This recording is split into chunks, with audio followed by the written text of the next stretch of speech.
Recently, we went to Statue of Unity. We went to the Cactus Garden, then Butterfly Garden, and then to Statue of Unity.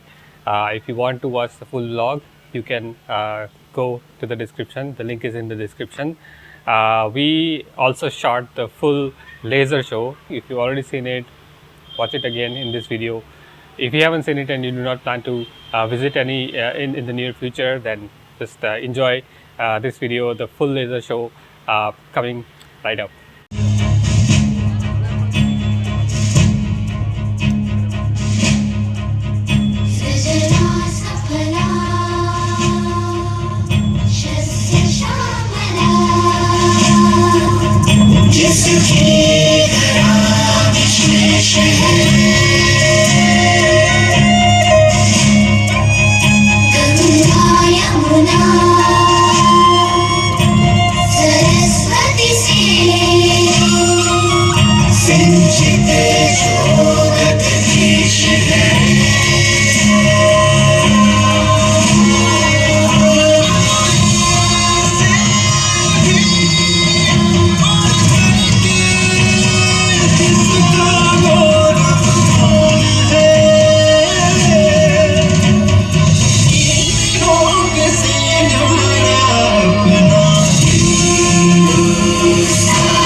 विनम्र किसान का बेटा था वो दृढ़ता का भंडार।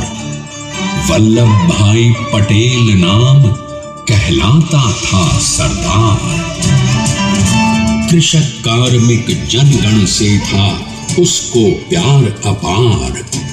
अखिल देश ने उसे रहनुमा किया था स्वीकार।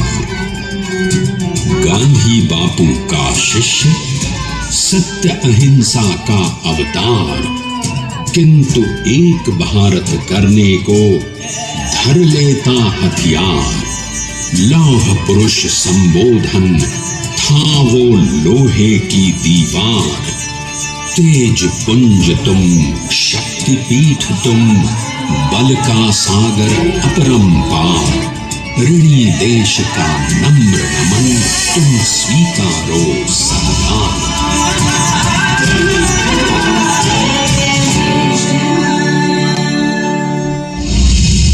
1857 में अंग्रेजों को ललकारने वाले पहले स्वतंत्रता संग्राम के एक सक्रिय सिपाही थे झवेर भाई पटेल। करमसद गांव के इस बहादुर देशभक्त किसान और उनकी पत्नी लाडबाई के 5 बेटों और 1 बेटी में से चौथे पुत्र थे वल्लभ भाई। बालक वल्लभ ने करमसद के बाद नडियाद से अपनी हाई स्कूल की शिक्षा पूरी की। फिर 13 साल की उम्र में उनकी शादी भी हो गई, छोटी सी झवेर बाई से। 2 बच्चों, बेटी मणिबेन और बेटे डाया भाई को जन्म देने के बाद झवेर बाई असमय ही चल बसी। सदी बदलने और 20वीं सदी आने पर उनका जीवन भी एक चमत्कार की तरह बदला। प्लीडर का इम्तिहान पास करके वो वकालत करने लगे। पहले गोधरा, फिर आणंद और उसके बाद अहमदाबाद में। मगर जल्द ही वकालत छोड़कर वो बैरिस्टर बनने की इच्छा से इंग्लैंड चले गए। लंदन में बैरिस्ट्री में अव्वल आने और वजीफा जीतने वाले वो अनोखे भारतीय थे। अब तो अहमदाबाद की वरिष्ठ अदालत में बैरिस्टर पटेल की जिरह और जीतों की धूम मच गई।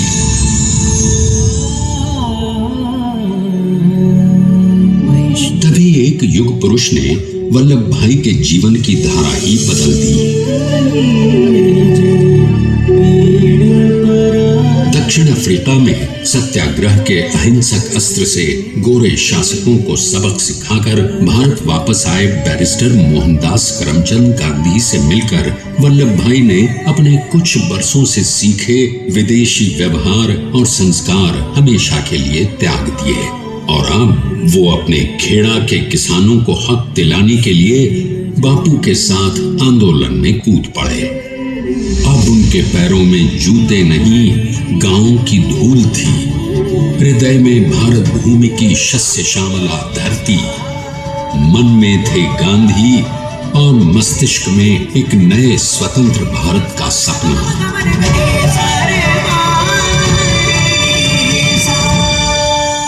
तभी बारडोली के मजबूर मजलूम किसानों की यातना का समाचार उनके पास पहुंचा।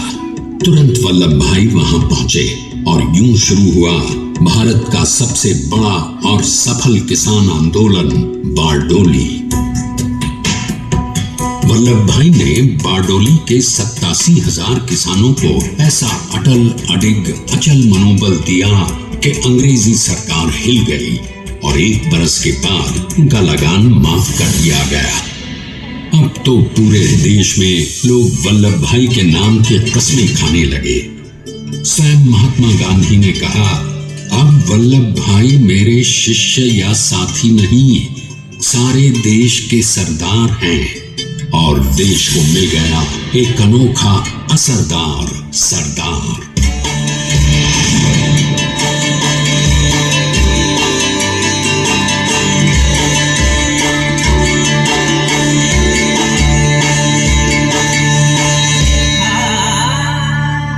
सरदार पटेल के नाम और देशभक्ति से अंग्रेज डर कर कांपने लगे। 1930 के नमक सत्याग्रह और दांडी कूच में वो बापू से भी पहले गिरफ्तार किए गए। तो सन 1932 में फिर उन्हें बापू के साथ ही जेल में 2 सालों के लिए डाल दिया गया। मगर आजादी के दीवानों को, स्वतंत्रता के परवानों को कौन गिरफ्तार कर पाया है? जेल से छूटते ही सरदार को कांग्रेस के नए राष्ट्राध्यक्ष पद पर चुना गया और उनकी सरपरस्ती में राष्ट्रवादी भारतीयों ने तमाम ब्रिटिश सूबों में जीत हासिल कर वहां अपनी स्थानिक सरकारें बनाई। किंतु सरदार का सपना केवल सरकार बनाना नहीं था, उनका स्वप्न तो था एक ऐसे नए भारत का जहां हर रंग, हर रूप, हर जात, मजहब, तबके का हिंदुस्तानी एक साथ मिलकर एक ऐसा नया भारत बना सके जहां पूर्ण स्वराज के साथ सारे समाज को गरीबी, अशिक्षा, छुआछूत से भी आजादी मिल जाए। इसकी पहली रणनीति थी भारत को अंग्रेजों की गुलामी से आजादी, ताकि भारत के लोगों की अपनी सरकार सबके साथ और सबके विकास के लिए काम कर सके। बापू की अगुवाई में अब देश ने अंग्रेजों को अंतिम चेतावनी दे दी, करेंगे या मरेंगे, क्विट इंडिया, अंग्रेजों, भारत छोड़ो। बस फिर क्या था, संघर्ष की रणभेरी बजी। 3 सालों के लिए सरदार पटेल को भी सत्याग्रही नेताओं के साथ जेल में ठूंस दिया गया। 2 सालों के बाद अंग्रेजों को बापू के सभी शिष्यों और साथियों को छोड़ना पड़ा।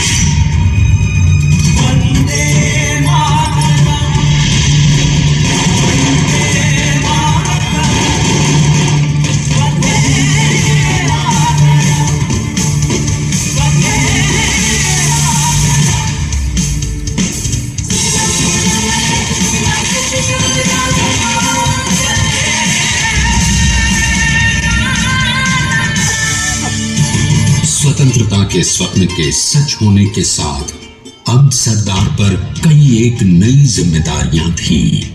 आने वाली आजादी की तैयारी और एक नए भारत के लिए नए लोकतांत्रिक संविधान की संरचना। जैसा उनके साथी ने खुद कहा था, सरदार ने ही छेनी हथौड़ी लेकर एक नए भारत को उकेरा है।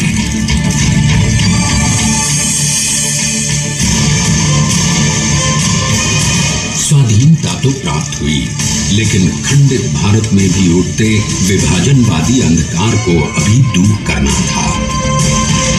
जब देश के खंड खंड होने का भय उत्पन्न होने लगा, तो सरदार ने निर्भय होकर खुद अपनी केंद्र सरकार और साथियों को भी चुनौती दे डाली और जम्मू कश्मीर को बचाने के लिए सारे देश का आकाश वायुयानों से भर गया।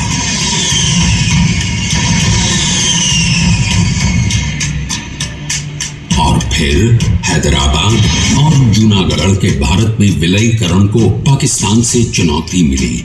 सरदार चाहते थे कि देश की 1 इंच धरती अब और विभाजित नहीं होनी चाहिए।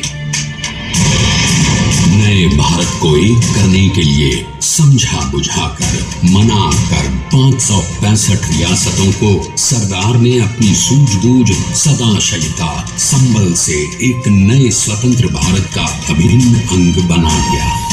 हमारे इतिहास में अखंड भारत के पुरुषार्थ का ये एक महानतम अध्याय है। जैसा उन्होंने स्वयं कहा था, हमें नए धागों को पुराने ताने बाने में ऐसे पिरोना है कि एक दूसरे में गुंथ जाएं और बेहतरीन बनावट वाला एक नया भारत उभर कर सामने आ सके। अंततः अपने वज्र दृढ़ संकल्प से एक नया विराट विशाल एक भारत श्रेष्ठ भारत बनाकर दिखा ही दिया सरदार ने।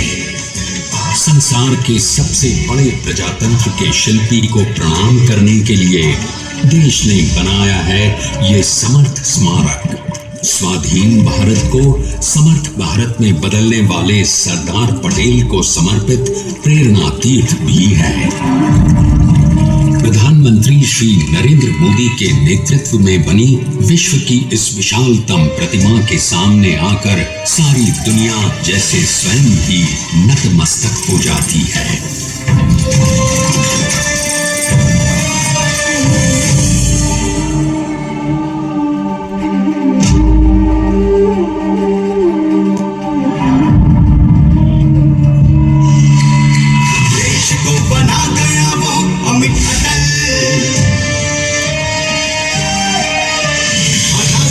उसे न कोई शत्रु दल, चट्टान के समान सा पुरुष प्रबल। पटेल को स्वदेश का सम्मान है, पटेल को स्वदेश का सम्मान है, पटेल को स्वदेश का सम्मान है, पटेल को स्वदेश का सम्मान है।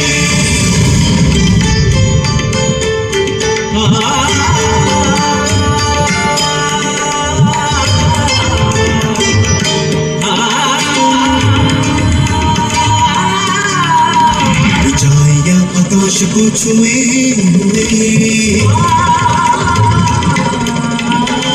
गहराइयां समुद्र की लिए हुए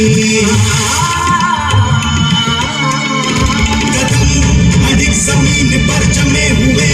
पटेल अपनी आन बान शान है, पटेल अपनी आन बान शान है, पटेल को स्वदेश का सम्मान है, पटेल को स्वदेश का सम्मान है, पटेल को स्वदेश का सम्मान है, पटेल को स्वदेश का सम्मान है।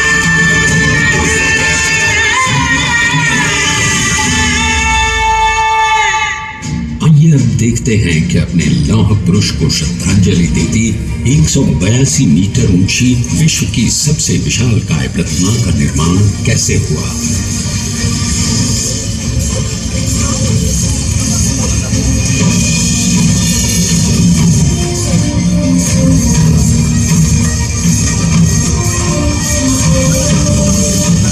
गगन चूमती इस अद्वितीय अभूतपूर्व प्रतिमा को बनाने के लिए सबसे पहले नदी पर 4,500 क्यूबिक मीटर का राफ्ट बना और फिर सीधा 600 फीट का कंक्रीट का कोर बनाया गया।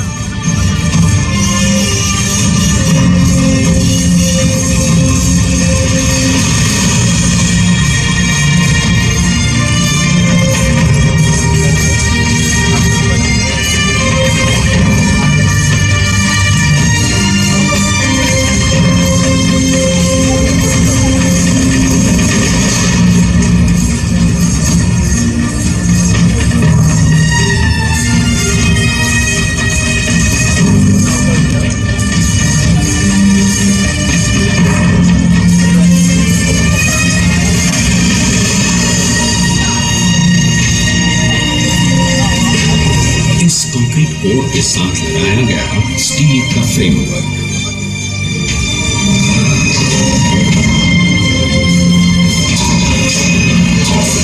इस फ्रेमिंग पर 6,500 ब्रॉन्ज के पीसेस लगाए गए।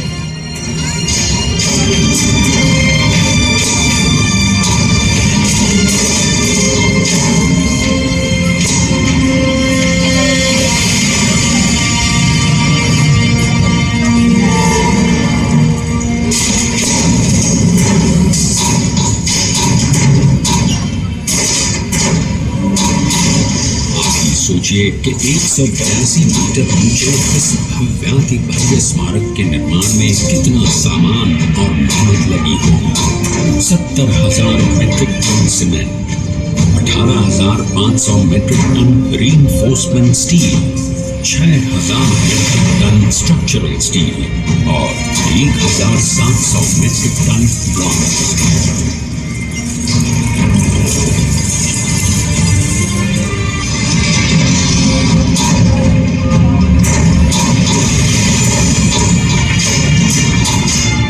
स्टैच्यू ऑफ यूनिटी आज एक वर्ल्ड आइकॉन है और इसे मुमकिन बनाने में एक सेकंड भी ब्रेक लिए बिना देश भर की टीम्स ने 24/7 काम किया।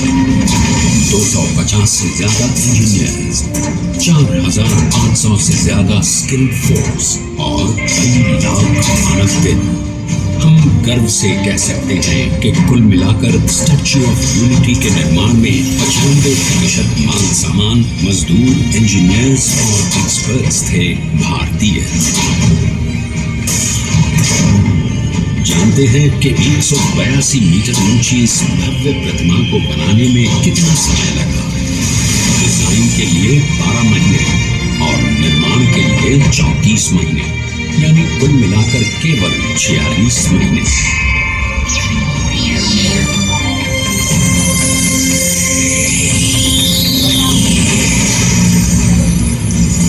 और इसी तरह बनी देश के शिल्पकार की एक अनूठी अद्वितीय विशाल प्रतिमा, जो सिर्फ आज ही नहीं बल्कि आने वाले न जाने कितने सालों तक यूं ही चमचमाती रहेगी।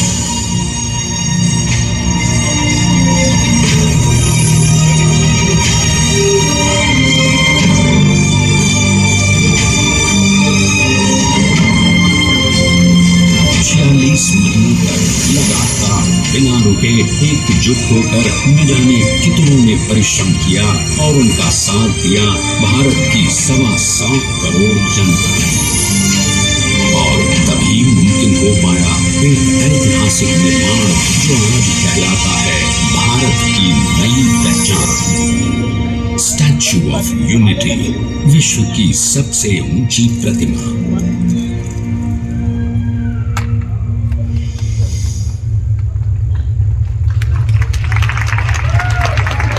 सरदार ने अपनी गंभीरता, शालीनता और दूरदर्शिता से भारत को संगठित करने के असंभव कार्य को संभव कर दिखाया। आइए आज हम सब उन्हीं की महिमा में विश्व के सामने एक उदाहरण रखें, क्योंकि ये ही भारत को श्रेष्ठता के मार्ग पर ले जाएगा। हमारा कर्तव्य ये है कि हमें निश्चय कर लेना चाहिए कि हमें हिंदुस्तान में जितने लोग हैं सबको मिल के भाई भाई की तरह रहना है। स्टैच्यू ऑफ यूनिटी, एकता की प्रतिमा और और श्रेष्ठता का प्रतिबिंब है। एक पहल है इस अखंड भारत को श्रेष्ठ भारत बनाने के सपने को पूरा करने के लिए। एक पुकार है हम सबको एकजुट होने के लिए। एक आंदोलन है भारत को सबसे आगे ले जाने के लिए, श्रेष्ठ बनाने के लिए। आपके योगदान और विश्वास से ही बनेगा एक भारत श्रेष्ठ Bharat.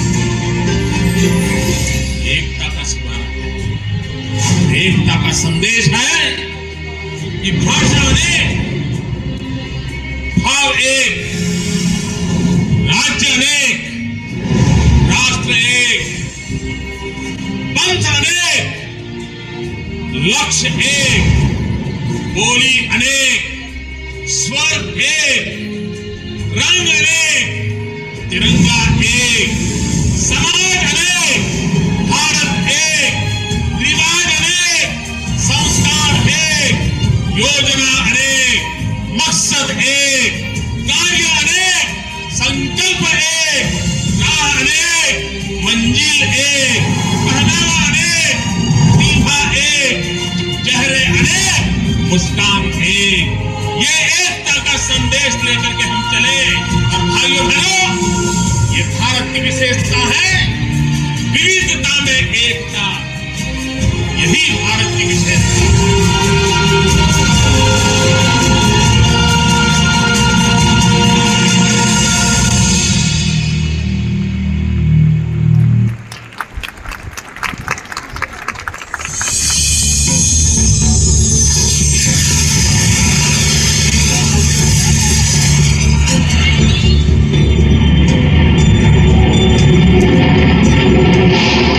Stand up for the national anthem.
जय मातरम।